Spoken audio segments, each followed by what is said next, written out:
In her debut novel, Oranges Are Not the Only Fruit, 1985, an LGBT-themed coming-of-age novel, the English author Jeanette Winterson relates the semi-autobiographical tale of her upbringing as a fundamentalist Pentecostal Christian who experiences a sexual awakening when she discovers she is a lesbian.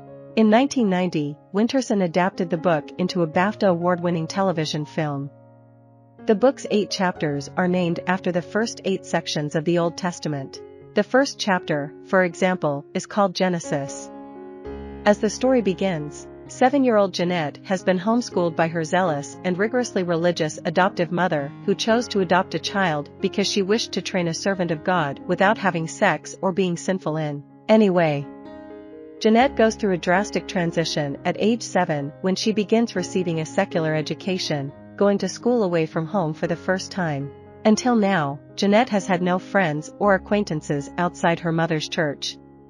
She believes, as her mother insists, that she will become a missionary. Despite her untraditional upbringing, Jeanette says she always felt special. Jeanette recalls the time when she lost her hearing. Her mother, incorrectly assuming that her daughter is in a state of rapture, doesn't realize she is deaf. Miss Dewsbury, a considerably more progressive member of Jeanette's congregation, realizes instantly that Jeanette has gone deaf and takes her to a hospital for an operation. The operation is successful, but as Jeanette recovers, her mother barely visits her in the hospital. On one of her infrequent visits, her mother brings Jeanette a bag of oranges. As a commentary on her mother's closed-minded attitude, Jeanette remarks that her mother behaves as if oranges are the only fruit, hence the book's title. At school, Jeanette feels like an outcast because of her religious fixations and the influence of her mother. When Jeanette's teachers write her mother a letter complaining that Jeanette's stories about hell scare the other children, her mother is proud of Jeanette. In fact, she takes her daughter to the movies as a reward. However, before long, Jeanette begins to find reasons to disagree with the teachings of her mother's church. The first disagreement concerns a sermon she hears about perfection. Man was perfect, the pastor says, until he ate from the tree of knowledge and was cast out of the Garden of Eden. Jeanette thinks about perfection in a different way. She imagines a story about a prince who searches for the perfect woman. After failing to find such a woman, he realizes that true perfection exists when a person is able to balance the different parts of her character, strengths and flaws alike. As Jeanette develops into adolescence and young adulthood, she still has a very limited understanding of sexuality and human relationships. She fears that all men are pigs, thanks to a dream she has in which her future husband is a pig.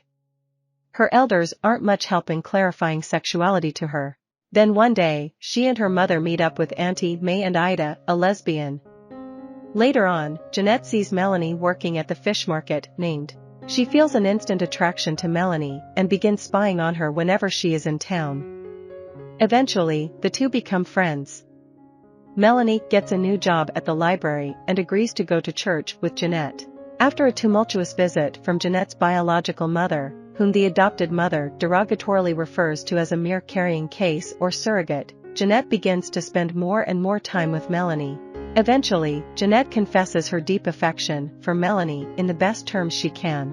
Her mother registers no immediate reaction, but that week at church, the pastor and Miss Dewsbury confront the pair, accusing them of falling under the spell of Satan. Melanie is quick to repent for her supposed sin, but Jeanette argues that it is no sin to love another woman. Miss Dewsbury decides it would be best for Jeanette to stay at her house that night. However, when Jeanette is asleep, Miss Dewsbury rapes her, an act that disgusts Jeanette deeply. The next day, Jeanette still won't repent of her homosexuality, and so the pastor tells her mother to lock Jeanette in a closet for 36 hours without food. While confined, Jeanette hallucinates that there is a demon inside of her. The demon is not necessarily evil, but it requires each person to come to terms with her personal demon. After 36 hours, Jeanette's mother and the pastor let Jeanette out.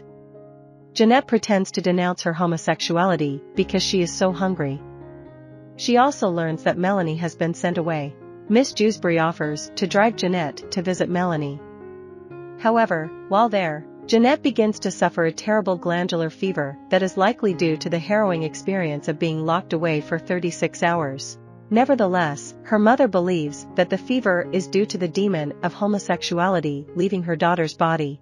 After learning that her mother burned all of the letters between Jeanette and Melanie, Jeanette finally ceases to place her mother on a pedestal. After Jeanette spends a night with Katie, Jeanette lies, saying that Melanie had visited, a lie designed to protect Katie from getting into trouble. The pastor decides that Jeanette's sexual confusion is due to her being given too many manly responsibilities at the church. To help correct her lesbian tendencies, the pastor decides to relinquish Jeanette of her duties as a preacher and Sunday school teacher. In the final chapter, titled Ruth, we learn that Jeanette never reconciles with her mother or the pastor. She moves to a city, contemplating her place in life. She says that had she never questioned her teachings or the biblical text, she would have become a priest. Instead, she is a prophet, someone who interprets her own meanings from religion. In 1985, Winterson received the Whitbread Award for first novel, for Oranges Are Not the Only Fruit. I hope you enjoyed this video. Leave a like if you did and be sure to subscribe. Thank you.